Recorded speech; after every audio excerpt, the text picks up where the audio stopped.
Well, it's been about since December when I truly woke up after seeing the Scientology show with Leah Remini on Netflix. I finally realized I was in a cult and that you are not to question any of their beliefs. And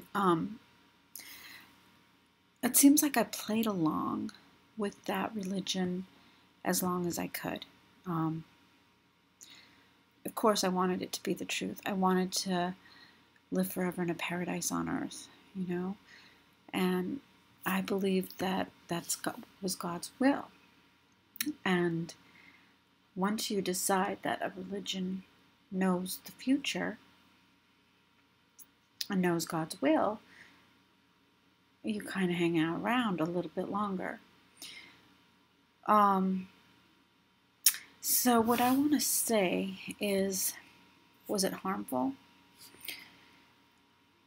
I think it was harmful in the sense it prevented me from having a personal relationship with the Creator and the Son, Father and the Son, because you depended on everything the organization had to say to what do you call it, to translate what the Bible meant. So you're depending on men who were doing the same thing the Pope did, is just claimed to be God's spokesman. Now, they didn't claim they could change the Bible, but they did claim that they were the ones that had the right to feed the sheep or interpret the Bible to us food at the proper time. And that's basically saying, we'll decide what everything means. You guys listen. Basically, that's what the Pope does. We're going to decide what this means. You guys listen.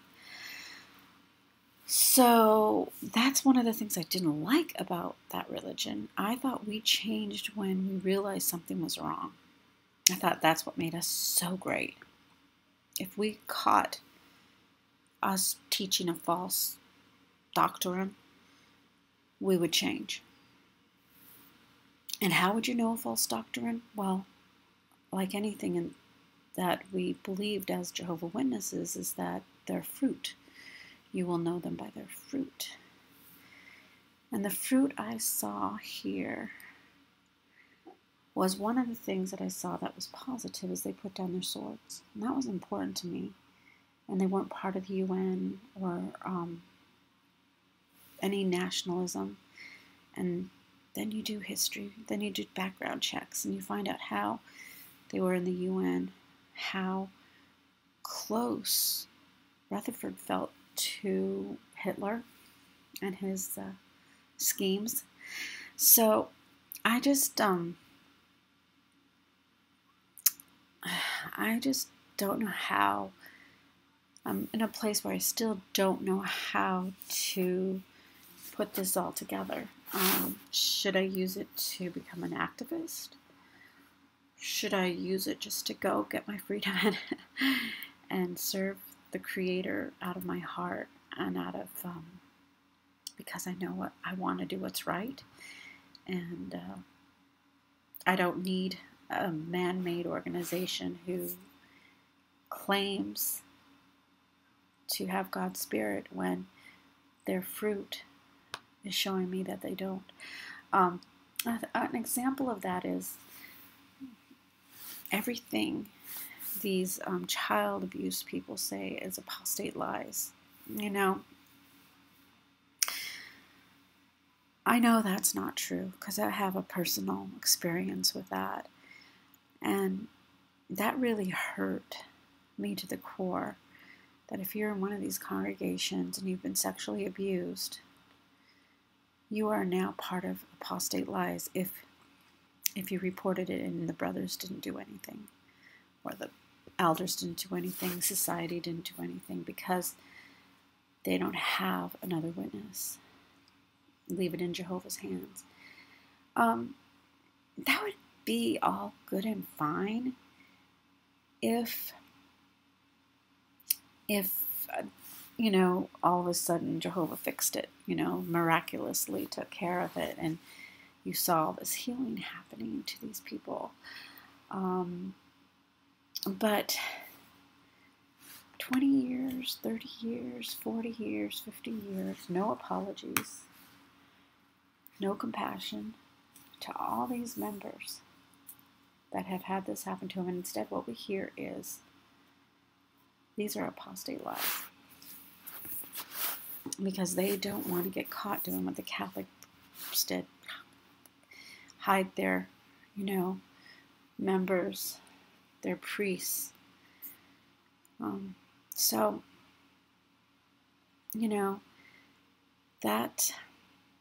that's what really hurt. Is no one's going to believe you. If you say you were molested by an elder, no one will believe you. That's a death. You're a ghost. And then, of course, they find reasons to disfellowship you for even accusing an elder of that and not having 2 witnesses. So if you do anything that gives them the heads up, they'll spy on you. They'll do whatever they have to do. I mean, that's what happened in our case. And you get disfellowshipped. And I imagine they would have loved to have disfellowshipped me, but they haven't done it yet, and I'm okay with that.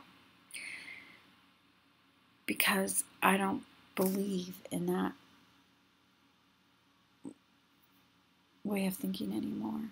I don't believe that there are 7 men in New York that he chose out of all other men on earth to be his leaders, to be the people who feed us at the proper time. They really don't have evidence of, to me, they don't show the evidence of a real sacrificing love. They seem like they're about organization and serving a angry God who's angry at the whole earth. And I serve a happy God. They keep saying we serve a happy God, but he doesn't seem too happy. Especially when you read the history of Jehovah's Witnesses. If you ever got a chance to go through the Revelation book, you will know we went through it like 3 times. And I thought, wow, we're so way ahead of our time. And now that book is being thrown away because none of it's right. It's all blasphemy. It's all, they know. They didn't give us the food at the proper time. What they did is made a bunch of scared people, scared of God, scared of Jesus,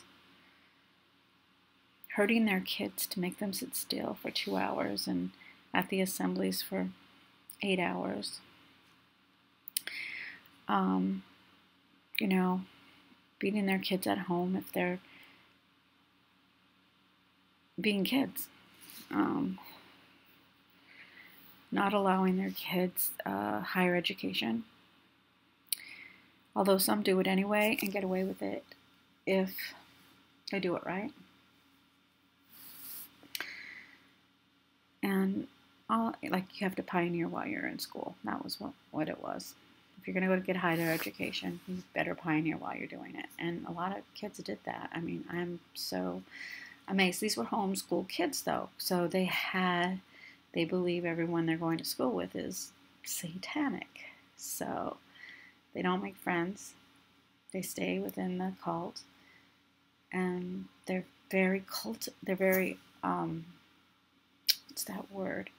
Cliquish. Even though we get tons of advice on not being cliquish, but then the next watchtower will be on, to be cliquish, bad association, even in the congregation.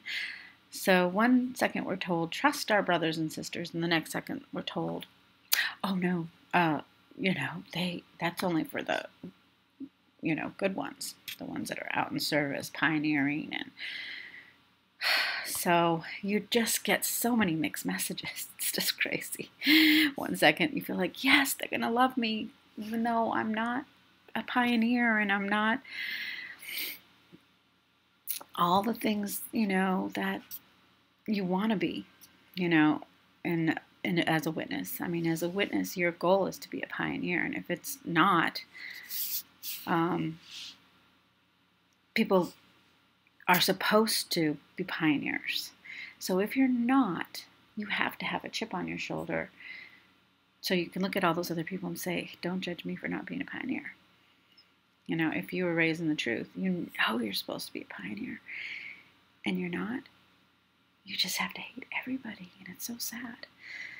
But you can be friends with those that also were raised in the truth and aren't pioneers. And those kids stick together. Do not go near them.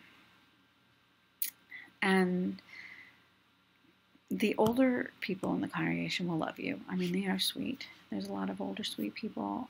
They're judgmental too, though, sometimes, They want you to be at every single meeting, be out in service. And if you're lacking in any of those, your kids are going to die in Armageddon, You gotta save your kids. And that was my goal. Save my kids. I gotta save my kids. I don't want them to die in Armageddon. I want to give them the best spiritual food there is out there. This is the best spiritual food out there. And that was my motive. Saving my kids and getting the best spiritual food to them.